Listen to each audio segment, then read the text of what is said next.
ஈரானுக்கு சொந்தமான 6 பில்லியன் அமெரிக்க டாலர் சொத்துக்கள் விடுவிக்கப்பட இருப்பதாக தகவல்கள் வெளியாகி இருக்கின்றன. அது குறித்த விவரங்களை விரிவாக இந்த காணொளியில் பார்க்கலாம்.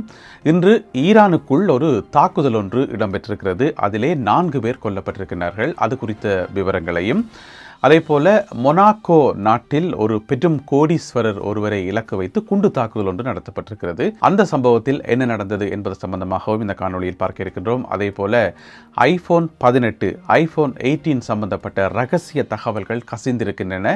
அதுவும் இந்தியாவிலிருந்து எப்படி கசிந்தன, என்ன நடந்தது, அது சம்பந்தமாகவும் இந்த காணொளியில் பார்க்கலாம்.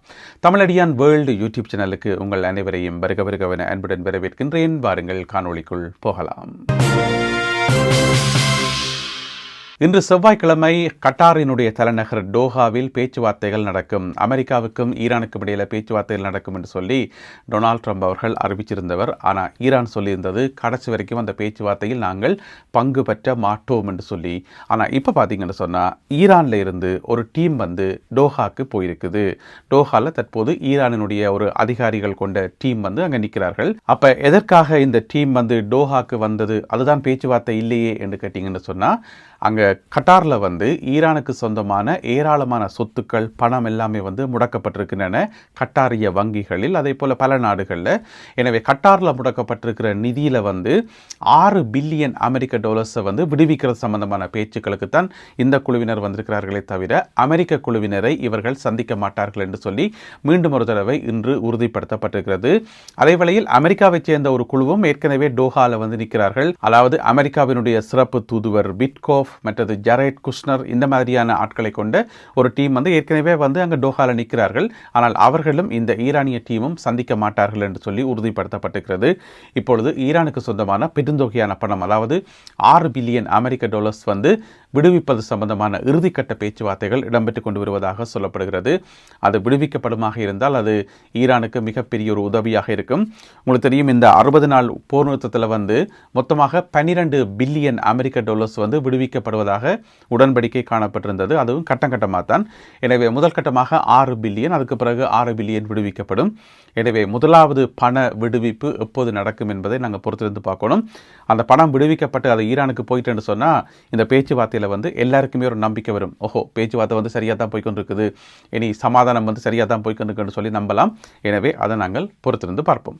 இதுக்கிடையில் ஹோமுஸ் நீரிணை பகுதியில் உங்களுக்கு தெரியும் கடல் கன்னிவடிகள் புதைத்து வைக்கப்பட்டிருக்கின்றன. அதனை அகற்றுவதற்கு பிரான்ஸ் நாடு ஒரு திட்டத்தை தயாரித்திருப்பதாக பிரான்சினுடைய ஜனாதிபதி எமானுவல் மேக்ரோன் அவர்கள் அறிவித்திருந்தார். தாங்கள் தங்களுடைய கப்பல் படையை அனுப்பி அந்த கன்னிவடிகளை அகற்றலாம் என்று சொல்லி. ஆனால் அதற்கு ஈரான் மறுப்பு தெரிவித்திருக்கிறது. எந்த ஒரு வெளிநாடும், எந்த ஒரு சர்வதேச நாடும் ஹோமுஸ் பகுதியில் தலையிட வேண்டிய அவசியம் இல்லை.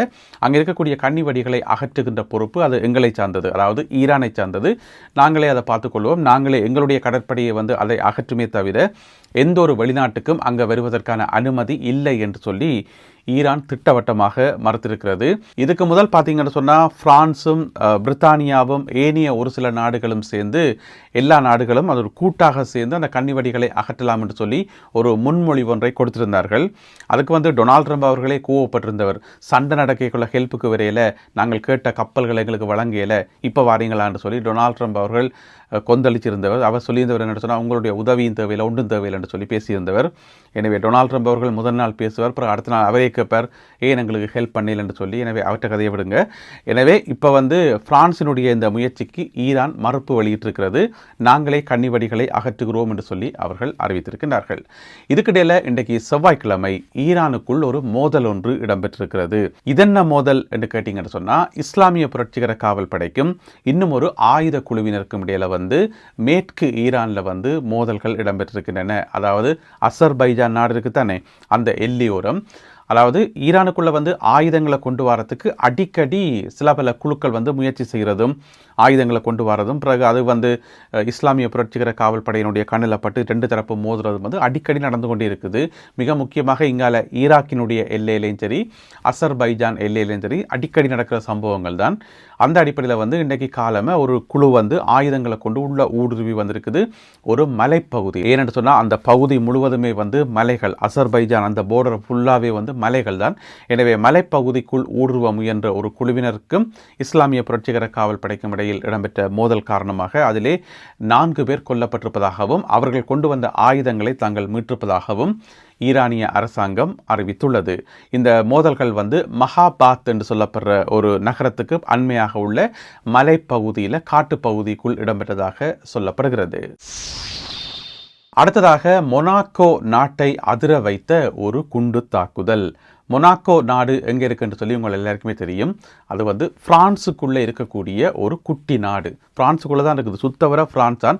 ஒரு பக்கம் கடல், மிச்சம் 3 பக்கமும் பிரான்ஸ் நாடு. அதுக்குள்ளே ஒரு சிறிய நகரம்தான், அந்த நகரமே நாடாக இருக்குது.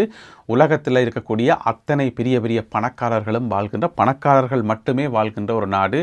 நீங்கள் தடக்கி விழுந்தால் ஒரு பணக்காரர் மேலாம் விழுவணும், கோடீஸ்வரர் மேலாம் விழுவணும், அப்படிப்பட்ட ஒரு நாடு. அந்த நாட்டுக்குள்ளே போய் பார்த்தீங்கன்னு சொன்னால் அங்கே சும்மா ஓடி திரிகிற கார்களே வந்து அவ்வளவு லக்ஸரியான கார்களாக இருக்கும். அந்த கட்டிடங்கள் எல்லாமே வந்து அந்த ஒரு பணக்கார டச் ஒன்று இருக்கும். எனவே அப்படிப்பட்ட நாடு தான் மொனாக்கோ. ஜென்ரலாகவே வந்து அமைதியாக இருக்கிற நாடு. ஒற்றி விதமான வன்முறைகளோ பிரச்சனைகளோ களவு கொள்ளைகள் என்று சொல்லி எதுவுமே இருக்காது. அவ்வளவு பாதுகாக்கப்பட்ட ஒரு நாடு. ஆனால் அங்கே பார்த்தீங்கன்னு சொன்னால் ஒரு குண்டு வெடிப்புண்டு நடந்திருக்கிறது நேற்று திங்கட்கிழமை. அங்கே இருக்கக்கூடிய ஒரு யுக்ரைன் நாட்டு பணக்காரர் ஒருவர், பெரிய ஒரு கோடீஸ்வரர் ஒருவர், அவரை இலக்கு வைத்து இந்த குண்டு தாக்குதல் நடத்தப்பட்டிருக்கிறது. இது வந்து ஒரு பயங்கரவாத தாக்குதல் இல்லை என்று சொல்லி 2 நாடுகளுமே, பிரான்ஸ் நாடும் அதே போல் மொனாக்கோ நாடும் வந்து அறிவித்திருக்கின்றார்கள். இது வந்து அந்த கோடீஸ்வரரை கொல்றதுக்காக அவருக்காக வைக்கப்பட்ட குண்டுன்னு சொல்லி. பிறகு சிசிடிவி காட்சிகளை பார்க்கக்குள்ள அந்த குண்டு வைத்த குண்டுதாரி வந்து அங்கிருந்து தப்பியோடி பிரான்ஸுக்குள்ள ஓடி மறைந்திருப்பதாக சொல்லப்படுகிறது. அதாவது பிரான்ஸில் இருக்கக்கூடிய போசொலாய் என்று சொல்லப்படுற ஒரு நகரத்தை நோக்கி அந்த குண்டு வைத்தவர் தப்பியோடியதாக சொல்லப்படுகிறது.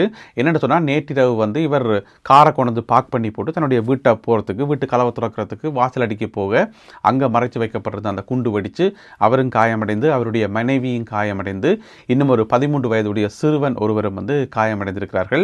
பெரிய அளவில் உயிருக்கு ஆபத்தொன்றும் இல்லை, ஆனால் காயமடைந்திருக்கிறார்கள். எனவே இந்த தாக்குதலை நடத்தியது யார் என்ற ஒரு கேள்வி இங்கே இருக்குது. இந்த யுக்ரைன் நாட்டு கோடீஸ்வரர் வந்து யுக்ரைனில் இருந்து வெளியேறி வந்தவர் என்று சொல்லப்படுகிறது. அதாவது யுக்ரைனில் இருந்து கொண்டே அவர் ரஷ்யா சார்பாக செயல்பட்டார். ஏனென்றால் இவற்றை பிஸ்னஸ் எல்லாமே வந்து ரஷ்யா கைப்பற்றிய பகுதிகளுக்குள்ளே இருக்காம். அதோட இவருக்கு ரஷ்யாவோட தொடர்பு இருக்குன்னு சொல்லி யுக்ரைனில் இவர் மேல் ஒரு சந்தேகம் வந்த பிறகு இவர் அங்கிருந்து ஓடி மொனாக்கோவில் வந்திருந்தவர். எனவே இவருக்கு குண்டு வச்சது யார் என்ற கேள்வி வந்து பலமான சந்தேகமாக இப்போ எழுந்திருக்குது. விசாரணைகள் தொடர்ந்து இடம்பெற்று வருகின்றன. இந்த மொனாக்கோ நாட்டில் வந்து மிக நீண்ட காலத்துக்கு பிறகு இப்படியான ஒரு வன்முறை சம்பவம் பதிவாகி இருக்கின்றமை அதிர்வலைகளை உருவாக்கி இருக்கிறது. அடுத்ததாக ஐபோன் 18 சம்பந்தப்பட்ட தகவல்கள் இப்பொழுது இணையத்தில் கசிந்து பெரும் பரபரப்பை உருவாக்கி இருக்கின்றன. அதுவும் தகவல்கள் வந்து இந்தியாவிலிருந்து கசிந்திருக்கின்றமை பெரும் அதிர்வலைகளை உருவாக்கி இருக்குது. இந்த சம்பவத்தில் வந்து என்ன நடந்திருக்குன்னு சொன்னால், உங்களுக்கு தெரியும் ஆப்பிள் நிறுவனத்துக்கு வந்து நிறைய சப்ளையர்ஸ் இருப்பினோம். அப்போ ஆப்பிளினுடைய முதன்மையான சப்ளையர் வந்து சைனாவில் இருக்கிறார்கள். சைனா நாடு முதலாவது சப்ளையர். 2வது வந்து இந்தியாவினுடைய டாட்டா நிறுவனம். அதாவது உங்களுக்கு தெரியும் டாட்டா நிறுவனத்தில் வந்து டாட்டா எலக்ட்ரானிக்ஸ் இருக்குது. அவர்கள்தான் ஆப்பிள் நிறுவனத்தினுடைய உலகளாவிய ரீதியிலான 2வது மிகப்பெரிய சப்ளையர்ஸ். அப்போ டாட்டா நிறுவனத்துக்கு ஆப்பிள் பற்றி நிறைய தகவல்கள் தெரிஞ்சிருக்கும்.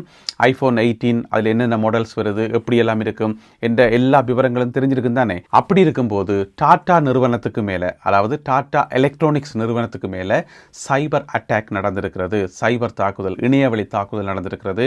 அதில் வந்து இந்த ஐஃபோன் சம்பந்தப்பட்ட ஏராளமான தகவல்கள் உருவி எடுக்கப்பட்டிருக்கின்றன. இப்போ நீங்கள் படத்தில் பார்க்குறீங்க, இந்த படங்கள் எல்லாமே வந்து வெளியிடப்பட்டிருந்தன. இதில் நாங்கள் கவனிக்க வேண்டிய விஷயம் என்னென்னு சொன்னால், இப்போ ஐஃபோன் 18 வந்து எப்படி இருக்கும், அதனுடைய தோற்றம் எப்படி இருக்கும்ன்றது பெரிய இராணுவ ரகசியம் எல்லாம் இல்லை. அது வந்து எப்போவுமே ஒரே மாதிரி தான் இருக்கும். ஐஃபோன் வந்து ஒவ்வொரு வருஷமும் வந்து சின்ன சின்ன வித்தியாசங்கள்லாம் இருக்கும். வெளி தோற்றங்களில் உள்ளுக்குள்ளே தான் நிறைய மாற்றங்கள் இருக்குமே தவிர வெளிப்பக்கம் வந்து எப்போவுமே ஒரே மாதிரி தான் இருக்கும் என்று வையுங்களேன். எனவே வெளிப்பக்க தோற்றத்தை வச்சு அங்கே ஒரு பெரிய ரகசியம் இல்லை. ஆனால் இங்கே கசிஞ்சிக்கிற தகவல்கள் என்னென்னு சொன்னால், உள்ளுக்குள்ளே வந்து இப்போ ஒவ்வொரு ஐஃபோனையும் உற்பத்தி செய்கிறதுக்கு 100கணக்கான வேறு கம்பெனிகளினுடைய உழைப்புகள் அங்கே இருக்குமாம். ஆப்பிள் வந்து எப்போவுமே எல்லா பார்ட்ஸையும் வந்து தாங்களே உற்பத்தி செய்கிறதில்ல. மிக முக்கியமாக ஐஃபோனினுடைய பிரதான பொருளை வந்து அதில் இருக்கக்கூடிய கேமரா தான். அந்த கேமராவை கூட ஆப்பிள் நிறுவனம் வந்து உற்பத்தி செய்யறதில்ல, அதை வந்து வெளி நிறுவனங்கள் தான் உற்பத்தி செய்கிறது. ஜப்பானில் உற்பத்தி செய்யப்படுது என்று சொல்லி ஒரு தகவலும், ஸ்வீடனில் உற்பத்தி செய்யப்படுது என்று சொல்லி இன்னும் ஒரு தகவலும் இருக்குது. அதே போல் ஐஃபோனில் இருக்கக்கூடிய அந்த சென்சரை வந்து ஆப்பிள் நிறுவனத்தினுடையது இல்லை, அதை வந்து உற்பத்தி செய்கிறது வேறு நிறுவனம். இதே மாதிரி கணக்க விஷயங்கள், ஒரு ஐஃபோனுக்குள்ள நூற்றுக்கணக்கான நிறுவனங்களுடைய உழைப்புகள் இருக்கும். ஆனால் ஆப்பிள் நிறுவனம் வந்து எல்லாத்தையும் வந்து ரகசியமாக தான் வச்சிருக்கிறது. எப்போவுமே வந்து தன்னுடைய சப்ளையர்ஸ் ஆரண்டோ, தன்னுடைய பார்ட்னர்ஸ் ஆரண்டோ சொல்லி வெளியில் தகவல்கள் சொல்கிற இல்லை. என்று சொன்னால் தகவல்கள் வந்து ரகசியம் கசிய விடக்கூடாது. அதுக்கு நிறைய காரணங்கள் இருக்குது. கம்பெனி ரகசியங்கள் என்று வைங்களேன். இப்போ பார்த்தீங்கன்னு சொன்னால் எல்லா தகவல்களும் வந்து வெளியில் வந்துட்டுது. யார் யார் சிப் தயாரிக்கிறது, யார் யார் கேமரா தயாரிக்கிறது, யார் யார் சென்சர் தயாரிக்கிறது, டிஸ்பிளே தயாரிக்கிறது, அது இதுன்னு சொல்லி எல்லா தகவல்களும் வந்து வெளியால் கசிஞ்சு, உங்களுக்கு தெரியும் இணையதளத்தில் வந்து டார்க் வெப்சைட் என்று சொல்லி ஒரு செக்ஷன் ஒன்று இருக்குது. அந்த டார்க் வெப்சைட் அதை வந்து சாதாரண நாங்கள் பார்க்க முடியாது, விசேட வழிமுறைகள் இருக்குன்னு வைங்களேன். அதுக்குள்ளே வந்து தகவல்கள் கசிஞ்சிட்டுது. எனவே அதில் சம்மந்தப்பட்ட டெக்னாலஜி சம்மந்தப்பட்ட எல்லாருமே வந்து பார்த்துருப்பார்கள். எனவே இது வந்து மிக பெரும் அதிர்வலைகளை வந்து உருவாக்கி இருக்கிறது. இதன் மூலம் டாடா நிறுவனத்துக்கும் ஆப்பிள் நிறுவனத்துக்கும் இடையிலான ஒரு விரிசல் வருமா, ஏனென்று சொன்னால் எங்களுடைய ரகசியங்களை நீங்கள் சரியாக பாதுகாக்கலை என்று சொல்லி அப்படி ஒரு பிரச்சனை உருவாகுமா என்று சொல்லி கூட ஊடகங்களில் வந்து செய்திகள் போடப்பட்டு இருக்கிறது. இந்த வருஷம் தான் பார்த்தீங்கன்னு சொன்னால் இந்தியாவில் வந்து ஆப்பிள் நிறுவனத்தினுடைய ப்ராடக்ட்ஸ் வந்து அதிகமாக உற்பத்தி செய்யப்படுது. அதாவது 2022ஆம் ஆண்டு காலப்போதெல்லாம் வெறும் 6% மட்டும்தான்.